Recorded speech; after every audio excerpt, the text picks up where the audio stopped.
The space around the old ship was dark and cold. Captain Jake Morrison stood on the bridge of the U.E.'s horizon, looking at the strange vessel through the big window. The ship was huge, much bigger than any human ship he had ever seen. Its metal was black and covered with strange symbols that glowed with a soft blue light.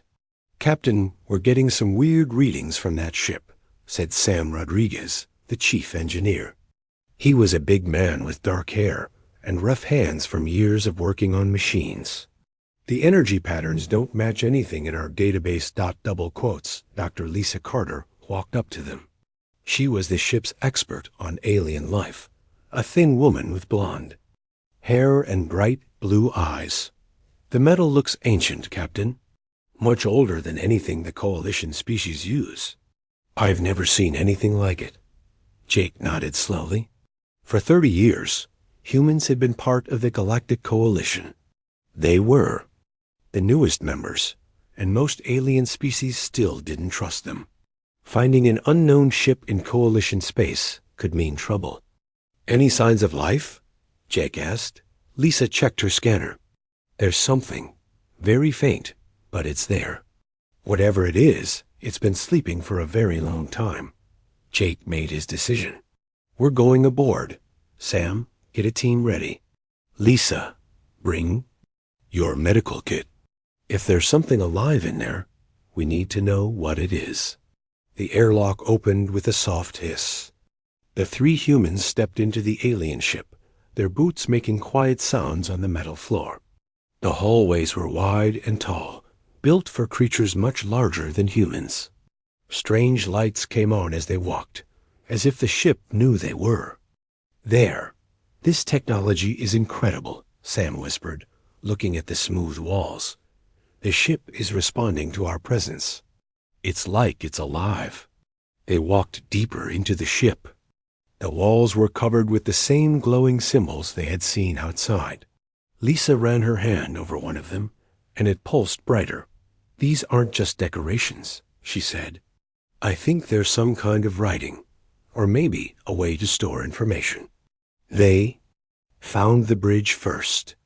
It was a massive room with a chair in the center that could have held something 3 times the size of a human. The walls were covered with screens that showed star maps and data in the alien language. "Look at this," Sam said, pointing to one of the screens. "These star charts show the whole galaxy. But they're old, really old. Some of these star systems don't exist anymore." Jake studied the maps. "How old are we talking about?" "Millions of years, maybe more." They kept exploring. The ship had rooms full of strange machines, laboratories with equipment they couldn't understand, and libraries with crystal storage devices. Everything was perfectly preserved, as if time had stopped inside the ship. Then they found the chamber. It was deep in the heart of the ship, behind doors that opened only when all 3 humans approached together. The room was circular, with a single platform in the center. On the platform was a pod made of the same black metal as the ship, but this one was transparent on top. Inside the pod was a creature, unlike anything they had ever seen. It was tall, maybe 8 feet, with long thin arms and legs. Its skin was pale and seemed to shine with its own light. Its face was almost human, but the eyes were larger and completely black. It wore robes that seemed to be made of liquid metal, moving and flowing, even though the creature was still. "Is it alive?" Jake asked quietly. Lisa checked her scanner. "Yes, but barely. It's in some kind of deep sleep. Its body functions are almost stopped, but it's definitely alive." Sam was looking at the machines around the pod. "This is a cryogenic system, but way more advanced than anything we have. It's been keeping this thing alive for, I can't even guess how long."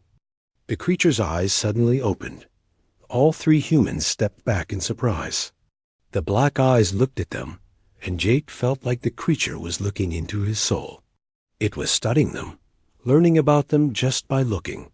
The pod began to open with a soft sound. The creature sat up slowly, moving like someone who had been asleep for a very long time. When it spoke, the words appeared in their minds, not through their ears. I am Keeper Zal-Thara of the Architects. I have been waiting for you. Jake found his voice. Waiting for us? You don't even know who we are. The creature, Zal-Thara, stood up. Even thin and weak from long sleep, it was impressive. I know what you are. You are human. You are the species I have been searching for across the galaxy for millions of years. The Architects? Lisa asked. We've heard stories about them. They're supposed to be a legend. Zal-Thara's face showed sadness. We were real. We built wonders across the galaxy. We seeded life on 1,000 worlds. We brought peace and knowledge wherever we went. But the other species grew afraid of us. They thought we were too powerful. What happened? Jake asked. They hunted us, every last one of us. They told the galaxy we were dangerous, that we wanted to control everything. It was a lie. We only wanted to help, to teach, to build a better universe. Zal-Thara walked to one of the walls and placed a hand on it. The symbols began to glow brighter, and images appeared in the air. They showed beautiful cities floating in space, planets covered with gardens, and different species working together in peace. This is what we built, Zal-Thara said. This is what they destroyed. The images changed, showing ships attacking the Earth, floating cities, planets burning, and the Architects fighting desperately to defend their people. I am the last of my kind, Zal-Thara continued. I have traveled the galaxy for eons, searching for a species worthy of our legacy. Most are too primitive, too violent, or too afraid of change. But you humans, you are different. Different. How? Sam asked. You have the rare combination of intelligence, creativity, and the will to fight for what is right. You can be gentle teachers or fierce warriors as needed. You adapt, you grow, you never give up. That is why I choose you. Jake felt his heart racing. Choose us for what? Zal-Thara smiled, and for the first time, it looked hopeful. To inherit everything we were, to learn our secrets, to carry on our work, to become what we could have been if we had not been destroyed by fear and jealousy. The Keeper walked closer to them. I can teach you to shape matter with your thoughts, to travel between stars without ships, to heal worlds that have been broken. I can give you the power to build a better galaxy. And what's the catch? Jake asked. He had learned to be suspicious of gifts that seemed too good to be true. The same species that destroyed us still rule the galaxy. They call themselves the Coalition now, but they are the children of those who committed genocide against the Architects. When they learn what you have become, they will try to destroy you too. Zal-Thara's black eyes looked at each of them. But perhaps this time will be different. Perhaps humanity will not fall as easily as we did. Perhaps you will be strong enough to survive what is coming. Jake looked at Lisa and Sam. They were both staring at him, waiting for his decision. He was just a ship captain, not a leader of all humanity. But somehow, he knew this moment would change everything. Show us, he said finally. Show us what you can teach us. Zal-Thara nodded. Very well. But know this. Once you begin this path, there is no going back. The galaxy will never be the same.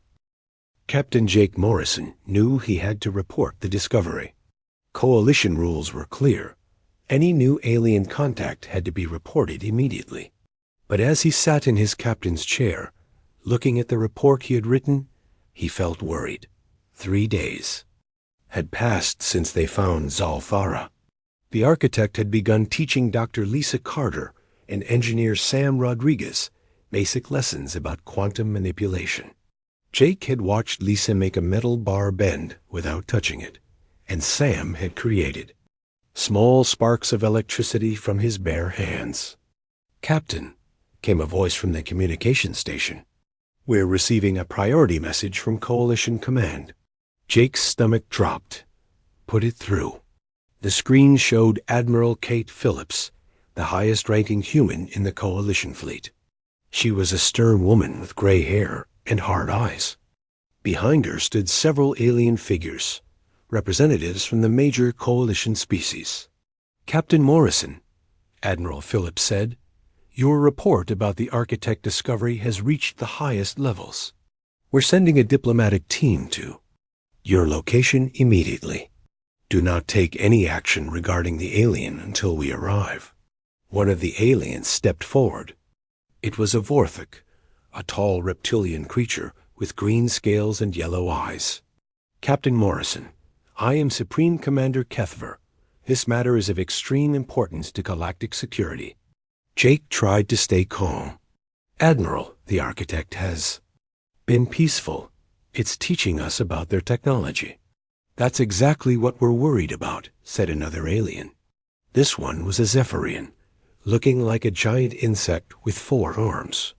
The Architects were dangerous. Their technology is not meant for any species to possess.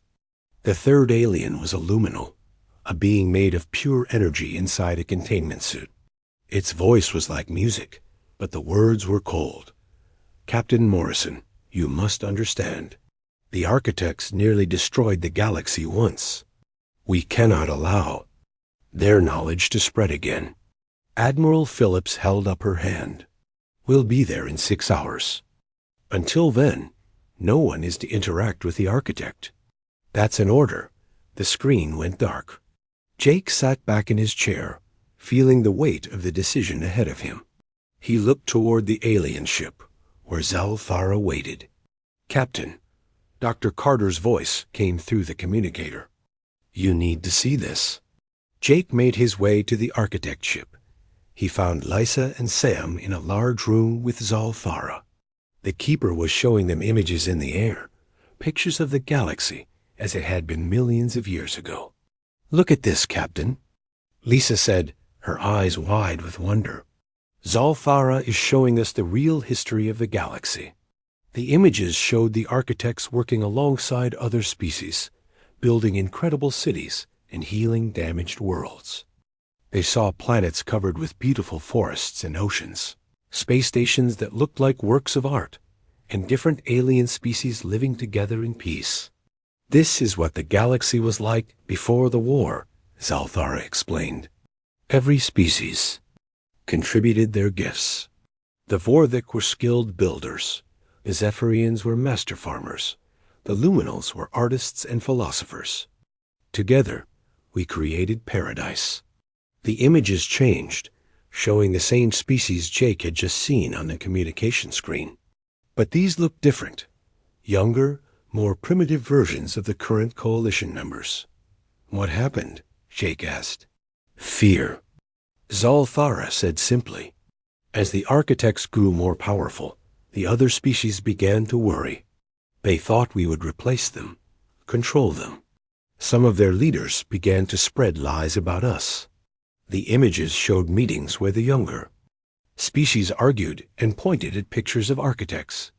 Jake could see the fear and anger in their faces. "We tried to show them we meant no harm," Zalthara continued. "We shared our knowledge freely. We helped them solve their problems. We asked for nothing in return." But the fear had already taken root. The final images were horrible. Jake watched as fleets of ships attacked Architect cities, as beautiful worlds burned, as the peaceful Architects were hunted across the galaxy like animals. "They told the galaxy we were monsters," Zalthara said, sadness clear in the mental voice. "They said we wanted to enslave them all. It was easier to believe the lie than to face their own jealousy." Sam was staring at the images. "But you had all this power. Why didn't you fight back?" "We did, at the end, but it was too late. We had always been builders, not warriors. When we finally learned to fight, there were too few of us left." Jake felt sick. "And now their descendants rule the galaxy." "Yes, The coalition is built on the genocide of my people. They have spent millions of years making sure the truth never comes out. Dr. Carter stepped forward. That's why you chose humans, isn't it? We're not part of their original group. We're outsiders. Zalthara nodded. Humanity is young, but you have something the others lost long ago. The ability to see past fear. You explore, you learn, you adapt. And when you must fight, you fight with everything you have. The coalition team will be here soon, Jake said. They want to take you away. I know. I can feel their approach. They are bringing weapons designed to kill architects. They think I am helpless after so long in sleep.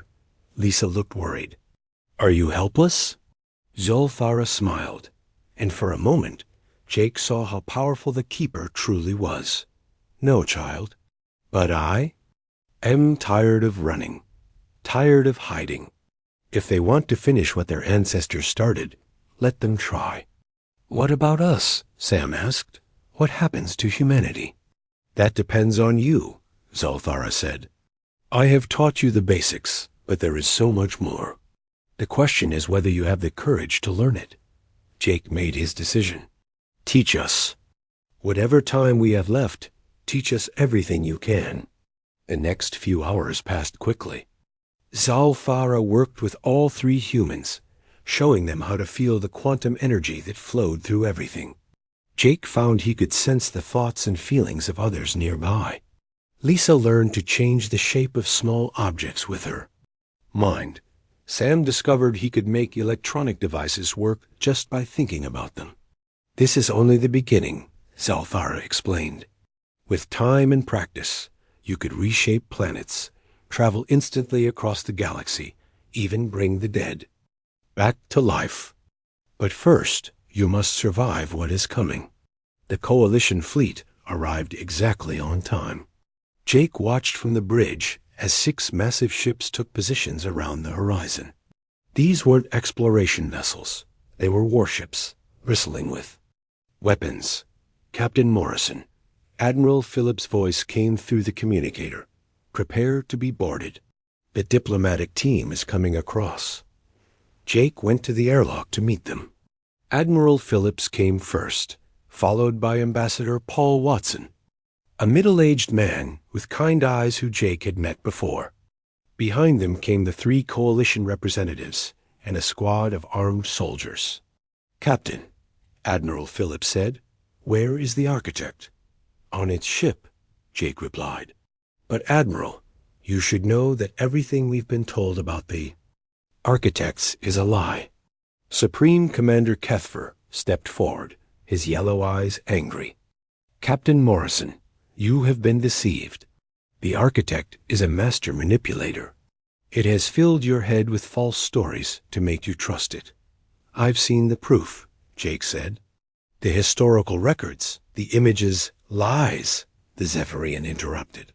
The architects were masters of illusion. They could make you see anything they wanted. Ambassador Watson looked concerned. Jake, you have to understand. The coalition has records going back millions of years. The architects nearly destroyed all life in the galaxy. They had to be stopped. Then, why are you so afraid of one survivor? Jake asked, the Luminal's musical voice answered. Because even one architect can corrupt an entire species. It has already begun changing you, hasn't it? You feel different, more powerful. Jake couldn't deny it. He could feel the quantum energy flowing through him, could sense the emotions of everyone around him. The soldiers were nervous, the aliens were afraid, and Ambassador Watson was genuinely worried about him. Take us to the architect, Admiral Phillips ordered. This ends now. They made their way to the alien ship. In the main chamber, they found Zalthara waiting calmly. The Keeper looked at the coalition representatives with ancient eyes. Hello, children of my killers, Zalthara said, speaking aloud for the first time. The voice was beautiful and sad. Have you come to finish what your ancestors started? Supreme Commander Kethfer pointed a weapon at the architect. You will surrender yourself for proper containment. Your crimes against the galaxy will not be forgotten. What crimes? Zalthara asked. Building cities? Healing worlds? Teaching others to reach for something better than endless war and fear? You tried to make yourselves gods, Zephyrian shouted. You wanted to control everything. We wanted to help everything, Zalthara replied, but you were too afraid to accept help. You preferred to stay small and weak rather than risk becoming something greater. The luminals stepped forward. You corrupted entire species, turned them into weapons against their own kind. Another lie, Zalthara said tiredly. We never forced anyone to change. We offered knowledge, and they chose to accept it, just as these humans chose to learn from. Admiral Phillips looked at Jake. Is this true? Did you choose to learn from it? Yes, Jake said, and I'm glad I did. The power it's teaching us could help all of humanity.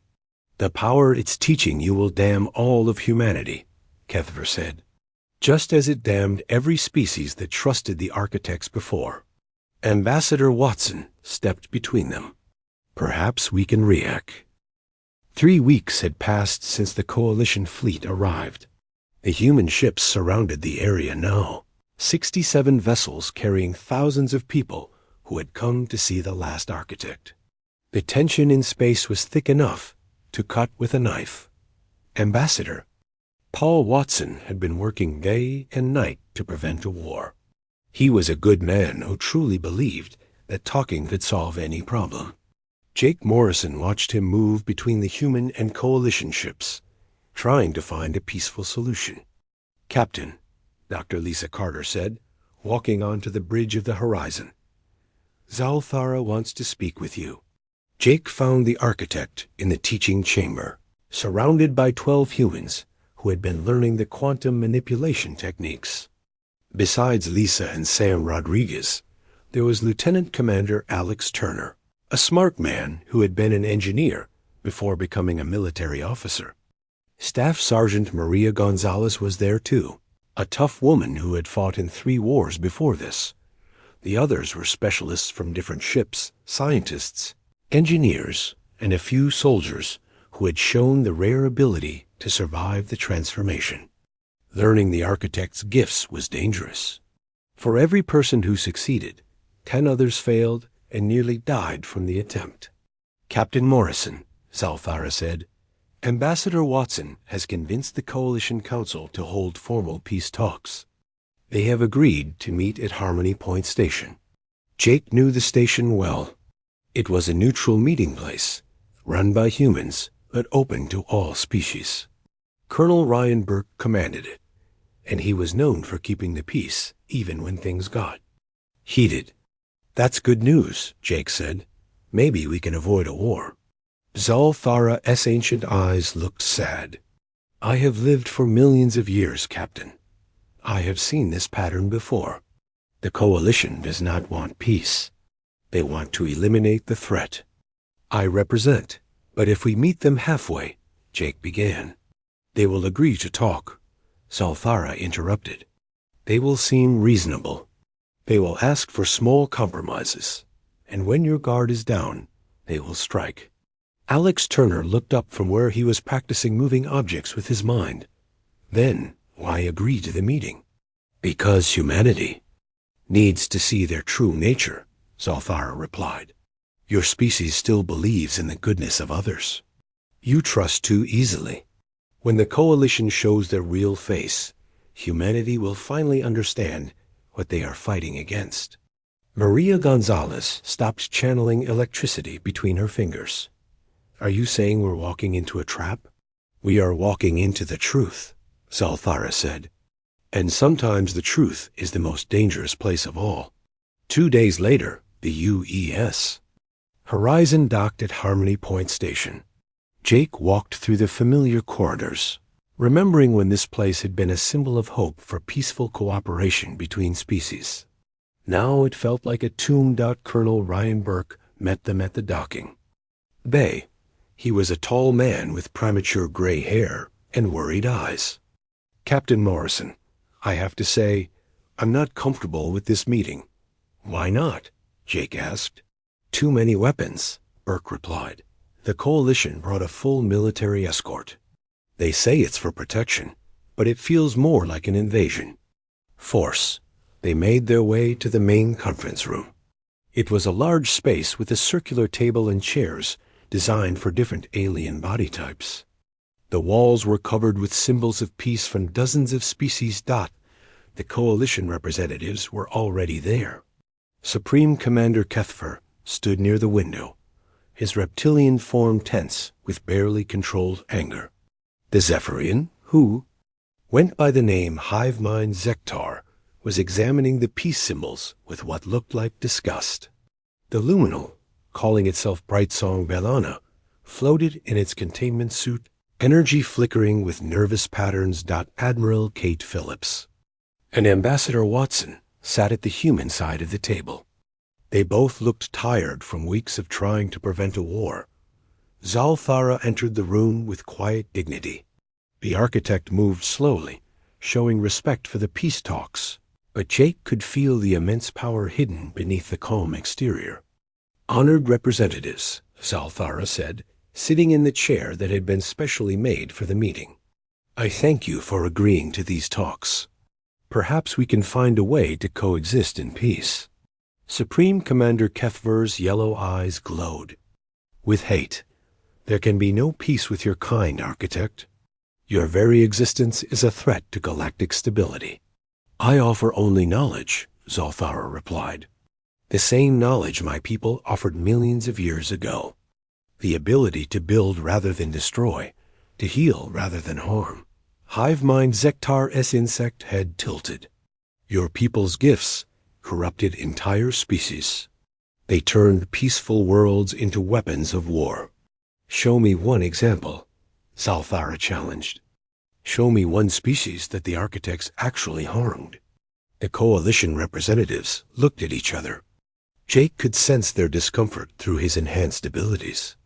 The historical records are clear, Brightsong Valana said, its musical voice strained. The architects threatened the natural order of the galaxy. What natural order? Zalthara asked. The order where species fight each other for resources. Where worlds die from pollution and neglect. Where fear keeps everyone from reaching their true potential. Ambassador Watson leaned forward. Keeper Zalthara, perhaps you could share your knowledge with all Coalition species. Under proper supervision, of course. And who would provide this supervision? Zalthara asked. The same species that murdered my people? The same leaders. Who have spent millions of years lying about our true nature. We could form a joint committee, Watson suggested. Representatives from all species, including humans. Supreme Commander Kethfor slammed his clawed hand on the table. Enough! We did not come here to negotiate with a war criminal. We came here to end this threat once and for all. Threat? Jake stood up, feeling the quantum energy surging through him. The only threat here is your ignorance and fear. Captain Morrison, Admiral Phillips said sharply, sit down.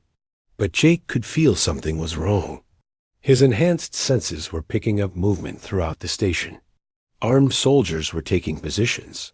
Weapons were being charged, and kill orders were being transmitted on encrypted channels. They're not here to talk, Jake said, looking at Zalthara. This is an execution. Zalthara nodded sadly. I know, Captain. I have known since the moment they agreed to meet. But your species needed to learn this lesson. The lights in the room suddenly went out. Emergency lighting kicked in, casting everything in a red glow. Alarms began to sound throughout the station. What's happening? Ambassador Watson shouted. Colonel Burke's voice came through the speakers. All hands to battle stations. We are under attack. Repeat, the station is under attack. Through the windows, Jake could see Coalition ships firing on the station. The attacks were precise, targeting the sections where humans were gathered. This wasn't a random assault. It was a planned assassination. You planned this, Admiral Phillips said, staring at the coalition representatives. We did what was necessary, Kefvar replied. The architect and its human allies must be eliminated before they can spread their corruption further. Explosions rocked the station. Jake grabbed Lisa's hand and felt Sam's presence nearby. The 12 humans who had been learning from Zalthara were all in the conference room, just as the coalition had planned. The emergency shields are failing, Burke's voice reported. Hull breaches on decks 7 through 12. Zalthara stood up slowly, so it ends as it began, with betrayal during peace talks. This is not betrayal, Bright Song Valana said. This is justice for the crimes of your people. Our only crime was wanting to help, Zalthara replied. Your ancestors feared us because we could show them how small and petty they had become. You fear me for the same reason. More explosions shook the station. Jake could hear the sound of boarding parties cutting through the hull. Coalition soldiers were coming to finish what their ships had started. We have to get out of here, Maria, Gonzalez said, her hands crackling with electrical energy. No, Zalthara said. This is where it must happen, where the truth is finally revealed. The doors to the conference room burst open. Coalition soldiers in full battle armor poured in, their weapons aimed at the humans and the architect. Surrender now, the lead soldier commanded. You are all under arrest for conspiracy against galactic peace. Whose peace? Jake demanded. The peace built on lies and murder? The peace that has kept the galaxy stable for millions of years, Cathve said. The peace that will continue after you are gone. Alex Turner stepped forward, his eyes glowing with inner power. You call this peace? Attacking a neutral station during diplomatic talks? Sometimes peace requires hard choices, Zektar said. The elimination of dangerous elements. The soldiers opened fire. Jake threw himself sideways, quantum energy surging. Through him as he tried to protect Lisa. Sam created an electromagnetic shield that deflected some of the shots.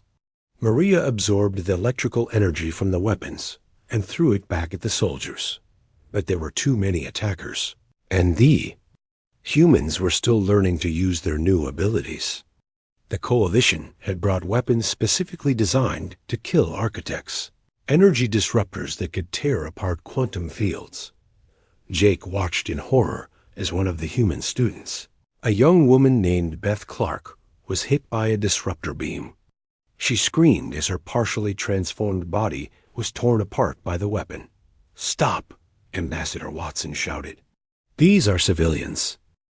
The news of what happened at Harmony Point spread across the galaxy like wildfire. The coalition told their version first. They said the humans had murdered the last architect and stolen dangerous technology. They claimed Earth was now a threat to all civilized life and had to be stopped. Captain Jake Morrison stood in the command center of the new Earth Defense Headquarters, watching the reports come in. 3 months had passed since Zalthara's death, and everything had changed. The 12 humans who received the architect's gift were now called the Ascended, and they were teaching others what they had learned. The coalition blockade is complete, reported General Kevin Hayes, the man in charge of Earth's military. He was a tough soldier with gray hair and scars from old battles. No human ship can leave the solar system. No supplies can get in. Dr. Nancy Kim, Earth's top scientist, looked up from her computer. That might actually work in our favor. It gives us time to prepare without interference. Jake nodded. The transformation of humanity was happening faster than anyone had expected. The Ascended could teach the quantum manipulation techniques to others, but it was dangerous work. Only 1 person in 1,000 could survive the full transformation, but even those who failed gained some enhanced abilities. How many have we trained so far? Jake asked. 200 full Ascended, Nancy replied. Another 5,000 with partial abilities. The numbers are growing every day. Through the windows, Jake could see the changes happening to Earth itself. The Ascended were working together to heal the planet's environment, to build new cities that seemed to grow from the ground itself, to create technology that looked like magic to normal humans. Dr. Lisa Carter walked into the room. She had changed. The most of all the Ascended. Her body seemed to glow with inner light, and when she moved, reality bent slightly around her. She could reshape matter at the atomic level, turning rock into metal or water into air with just a thought. "Jake, we have a problem," she said. "I've been monitoring Coalition communications. They're not just planning to blockade us. They're planning to destroy Earth completely." General Hayes frowned. "Destroy the planet? That's genocide." "They're calling it necessary sterilization," Lisa replied. "They're bringing planet-killer weapons from across the galaxy. Ships designed to crack worlds open and burn away all life." Engineer Sam Rodriguez came in behind her. He had become something like a living computer, able to interface directly with any electronic system. "I've hacked into their fleet communications. The attack force is massive, over 1,000 ships from dozens of species. They're planning to arrive in 2 weeks. Jake felt the quantum energy flowing through him, connecting him to all the other Ascended across Earth. He could sense their thoughts, their emotions, their determination to protect their home world. "Let them come," he said quietly. "We're not the same species they decided to destroy." In orbit around Earth, Admiral Kate Phillips commanded the human defense fleet from her flagship, the UESS. She had not undergone the transformation. She was too old, and her body couldn't handle the change. But she had seen what the Ascended could do, and she was starting to believe they might actually win. "Admiral," her communications officer reported, "we're receiving a transmission from the Coalition fleet. They want to talk." On the main screen appeared Supreme Commander Kethver, the reptilian leader who had killed Zalthara. His yellow eyes burned with hatred. "Admiral Phillips," he said, "you have 48 hours to surrender all humans who have been contaminated by architect technology. If you comply, we will allow the rest of your species to live under Coalition supervision. And if we refuse?" Phillips asked. "Then every human dies," Kethver replied. "We have brought enough firepower to turn your world into dust. Choose wisely." The transmission ended. Phillips sat back in her command chair, thinking about the impossible choice she faced. She was a military officer, trained to protect Earth and humanity. But how could she fight 1,000 enemy ships with a small human fleet? Her thoughts were interrupted by a new presence on the bridge. Jake Morrison had appeared, not walked in, but simply materialized out of thin air. The Ascended could teleport themselves across vast distances using quantum manipulation. "Admiral," Jake said, "the Coalition's ultimatum has been received by every Ascended on Earth. We have our answer." "What answer?" Phillips asked. "War," Jake replied simply. "They want to finish what they started with the architects. We're going to show them why that was a mistake." Down on Earth's surface, the transformation of humanity continued. In what used to be New York City, Lieutenant Commander Alex Turner worked with a team of Ascended to create new defenses. He could phase through solid matter now, existing in multiple dimensions at once. The weapons he was building seemed to violate every law of physics. "The quantum cannons are ready," he reported to the other Ascended through their mental link.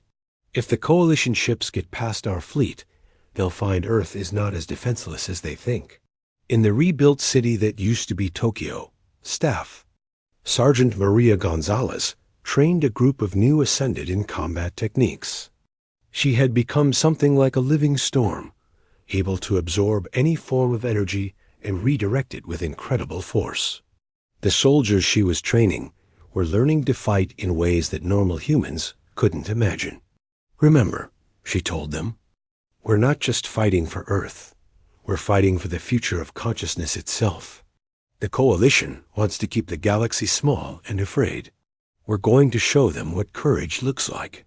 The Coalition didn't understand what they were facing. They had spent millions of years believing they had eliminated the threat of advanced consciousness. They thought the architects were gone forever, and the humans were just another primitive species that could be easily controlled. They were about to learn how wrong they were not as the 2 weeks passed. More changes occurred on Earth. The Ascended worked together to upgrade the planet's defenses, to transform ordinary humans into something more than they had been, to prepare for a war unlike anything the galaxy had ever seen. Jake stood in the quantum laboratory that Dr. Nancy Kim had built. The walls were covered with equations that described the fundamental forces of the universe. In the center of the room was a device that looked like a crystal tree, pulsing with energy that existed in multiple dimensions. "What is it?" Jake asked. "The consciousness amplifier," Nancy replied. "Based on Zalthara's final gift to us. It will allow every human on Earth to share in the quantum field, even if they can't become fully ascended." "That's billions of people," Jake said, awed by the implications. "Yes. Imagine what humanity could accomplish if every person had access to enhanced abilities. Not full transformation, but enough to make them more than they were." Jake placed his hand on the crystal tree. Through it, he could feel the minds of every human on Earth, 6 billion people, all connected through quantum entanglement. When the device activated, humanity would become a true collective consciousness while still maintaining individual identity. "A coalition is expecting to fight humans," Nancy said with a smile. "They have no idea they're about to face something entirely new." The coalition fleet arrived exactly on schedule. 1,000 ships of every size and design, carrying weapons that could shatter planets and burn away all life. They took positions around Earth's solar system, preparing for what they thought would be an easy victory. On the lead ship, Supreme, Commander Kethfor looked at the small human fleet standing between him and Earth. 35 ships. Against 1,000, it should have been no contest. "Begin the attack," he ordered. "Target the human fleet first, then the planet. Leave nothing alive." The coalition ships opened fire. Energy beams that could melt mountains, missiles that could crack continents, and exotic weapons designed to kill architects, all of it aimed at the tiny human defense force. Admiral Phillips watched the incoming weapons from the bridge of the Defiance. This was it, the moment that would determine whether humanity survived or joined the architects in extinction. "All ships," she commanded, "engage the enemy." But the battle that followed was unlike anything in the galaxy's history. As the coalition weapons struck the human ships, something impossible happened. The attacks were absorbed, redirected, and sent back at their sources. The human vessels had been transformed by the Ascended. Their hulls were made of quantum-manipulated matter that could exist in multiple dimensions. Their shields were fields of pure consciousness that could deflect any physical attack. "Impossible," Kethver whispered as he watched his massive fleet being torn apart by 35 human ships. "Our weapons are designed to kill architects. They should be working." "Sir," his weapons officer reported, "the humans aren't just using architect technology. They've improved it. Their ships are doing things that even the architects couldn't do." On Earth, the consciousness amplifier activated. 6 billion human minds suddenly connected through quantum entanglement, sharing thoughts and abilities across the entire planet. Every person on Earth could now feel what the Ascended felt, could see what they saw, could contribute to the defense of their world. The effect was overwhelming. The coalition fleet found themselves facing not just the human ships, but the combined will of an entire planet of enhanced beings. Reality itself seemed to be fighting against them. Retreat. The great battle for Earth was over, but the war for the galaxy's future was just beginning. Captain Jake Morrison stood in what used to be the Coalition command ship, looking at Supreme Commander Kethvar. The reptilian leader was no longer the proud warrior who had murdered Ziol-Thara. His yellow eyes showed only confusion and fear. "Your fleet is disabled," Jake said calmly. "Your weapons are gone. Your crews are seeing the truth that your governments have hidden for millions of years. What will you do now?" Kethvar's scales had lost their bright green color. "You've destroyed everything we built. Our entire civilization was based on keeping your kind extinct." "We haven't destroyed anything," Dr. Lisa Carter said, peering beside Jake. She had transformed the ship's bridge into something beautiful. The walls now showed images of gardens and flowing water instead of weapons displays. "We've revealed what was always there beneath the fear." Around Earth's solar system, the Coalition fleet hung in space like broken toys. Their ships still worked, but the humans had fundamentally changed how they operated. Weapon systems had become tools for building and healing. Military computers now showed art and poetry instead of battle plans. The crews found themselves thinking thoughts they had never allowed themselves to think before. On the bridge of the UES Defiance, Admiral Kate Phillips watched the transformation with amazement. She was still fully human, unable to undergo the change that had created the Ascended, but she could see its effects everywhere. "Admiral," her communications officer reported, "we're receiving surrender messages from across the Coalition fleet, but they single quotes strange." "Strange how?" Phillips asked. "They're not military surrenders. They're apologies. The crews are saying they're sorry for what their ancestors did to the architects." Phillips looked at the tactical display. The battle should have been hopeless. 35 human ships against 1,000 Coalition vessels. Instead, it had become something like a healing ceremony, with the attackers being transformed into allies. "Jake," she said into her communicator, "what exactly did you do to them?" Jake's voice came back, calm and patient. "We showed them the truth, Admiral. We let them feel what the architects felt when they were being hunted to extinction. We shared the real history that their governments have been hiding." On the Coalition ship, Kethvar was experiencing memories that weren't his own. He could see through the eyes of his ancestors as they attacked architect cities, could feel their fear and jealousy as they watched the peaceful builders create wonders beyond imagination. We weren't defending ourselves," he whispered. "We were just afraid of what we could become." "Yes," Jake said. "Your people were offered the chance to evolve, to transcend the limitations of biology and fear. Instead, you chose to destroy those who offered the gift." "But why?" Kethvar asked. "Why were we so afraid?" Lisa touched the reptilian's scaled hand. Through the contact, she shared more memories, not just of the war, but of what came before.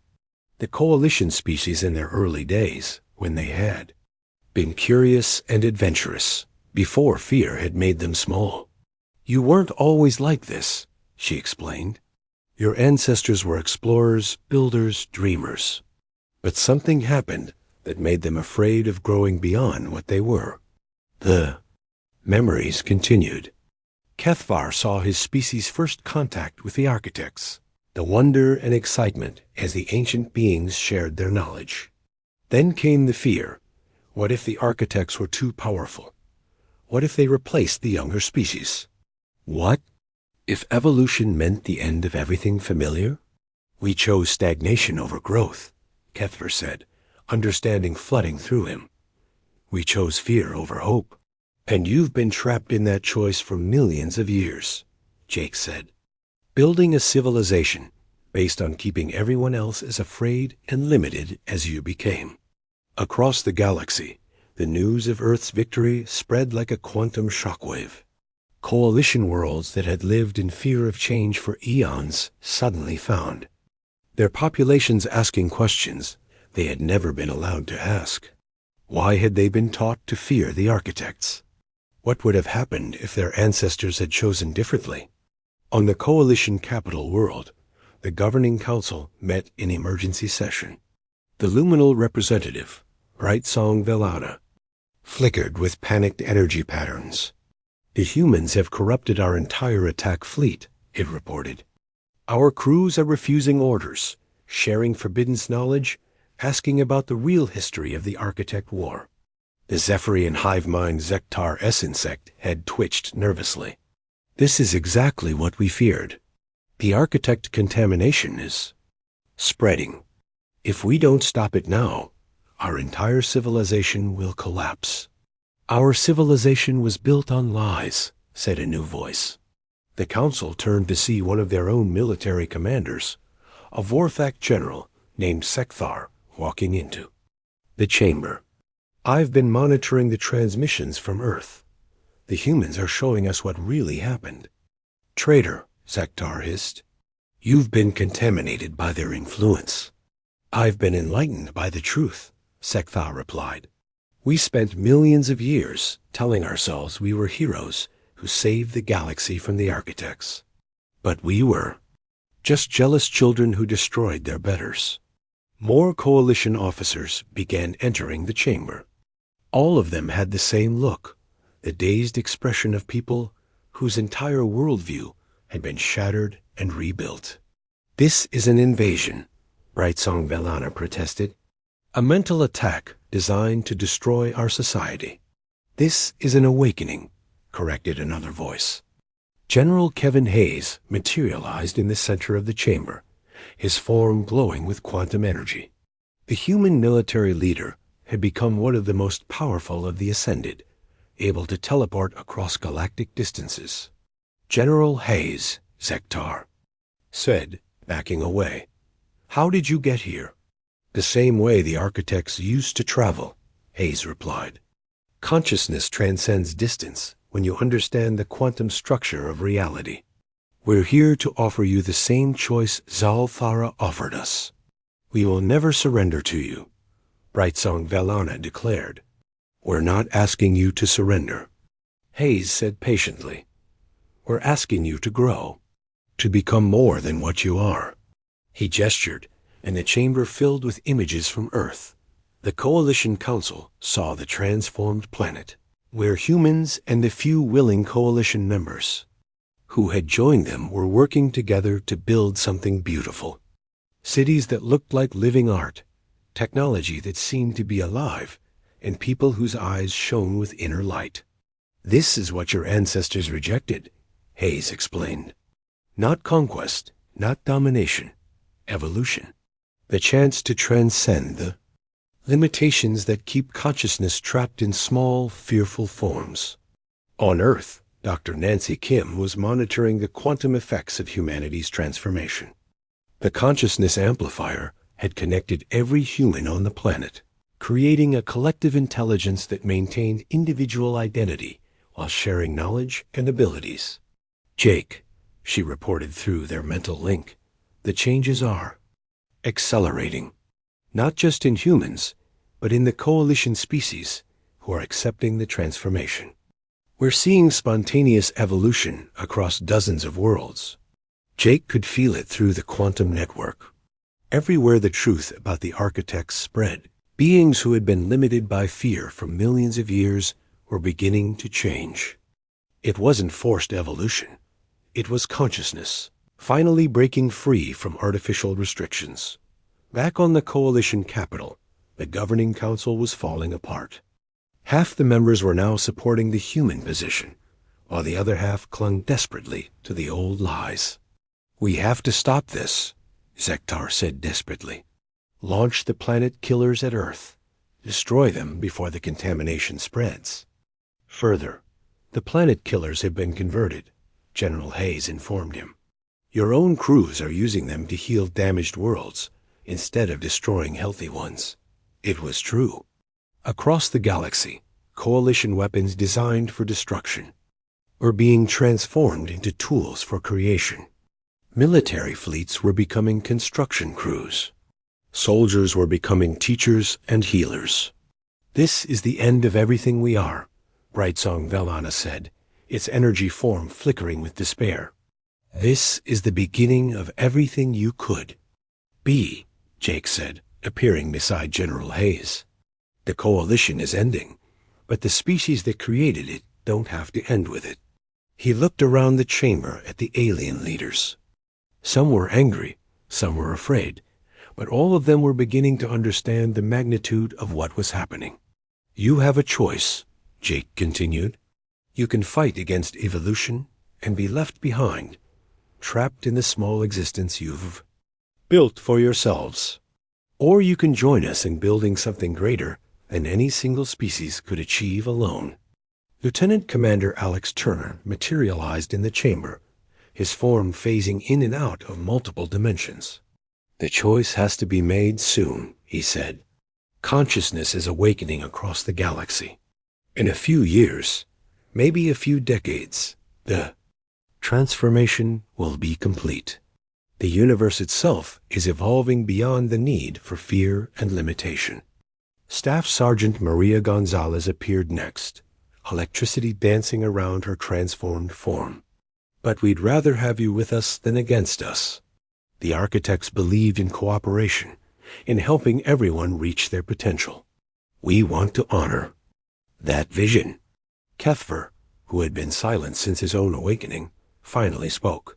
What would happen to us if we chose